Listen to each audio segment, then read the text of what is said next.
कहानी शुरू होती है 2015 में, जब ब्रेडन इच ने ब्रेव ब्राउज़र की शुरुआत की। लेकिन ब्रेडन इच कोई आम सॉफ्टवेयर इंजीनियर नहीं थे, बल्कि इंटरनेट की दुनिया में उनका पहले से ही बहुत बड़ा नाम था। और आज से लगभग 20 साल पहले सन 1995 में उन्होंने सिर्फ 10 दिन के अंदर जावा स्क्रिप्ट जैसी प्रोग्रामिंग लैंग्वेज का पहला वर्जन तैयार कर लिया था।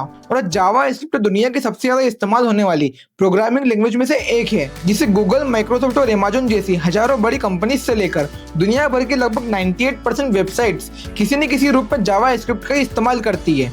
यानी आसान शब्दों में कहें तो आज का मॉडर्न इंटरनेट कहीं ना कहीं ब्रेडन इच के बनाए हुए कोड्स पर ही चलता है। लेकिन ब्रेडन इच सिर्फ यही नहीं रुके, उन्होंने मोजिला प्रोजेक्ट को भी को फाउंड किया और फायरफॉक्स ब्राउजर के डेवलपमेंट में भी अहम भूमिका निभाई। और ब्राउजर इंडस्ट्री में कई सालों तक काम करने के बाद उन्हें एक बात तो अच्छे समझ में आ गई थी कि इंटरनेट अब धीरे धीरे यूजर्स के लिए कम और एडवर्टाइजिंग कंपनीज के लिए ज्यादा प्रॉफिटेबल बनता जा रहा है। और वेबसाइट्स पहले यूजर स्पेसिफिक कंटेंट दिखाती थी जहां कोई थर्ड पार्टी इन्वॉल्वमेंट नहीं था, लेकिन अब वेबसाइट्स पर मेन कंटेंट की जगह एडवर्टाइजमेंट, ट्रैकर और थर्ड पार्टी कुकीज ज्यादा दिखने लगी थी, जो कि वेबसाइट डेवलपर और कंटेंट राइटर की कमाई का मेन सोर्स था। लेकिन इसकी वजह से कई सारी अनवांटेड साइट्स पे यूजर एक्टिविटी को ट्रैक करने लगी थी और इसी से निपटने के लिए ब्रेव ब्राउजर का जन्म होता है। और ब्रेव का मकसद सिर्फ एक नया ब्राउजर बनाना नहीं था, उसका पर्पस था इंटरनेट को फिर से यूजर के कंट्रोल में लाना और ऐसा ब्राउजर बनाना जो फास्ट भी हो, प्राइवेसी भी दे और यूजर को ये चुनने का अधिकार दे कि उसे क्या देखना है और क्या नहीं। और यहीं से शुरू होती है ब्रेव की असली कहानी, क्योंकि ब्राउजर तो कोई भी बना सकता है, लेकिन असली लड़ाई थी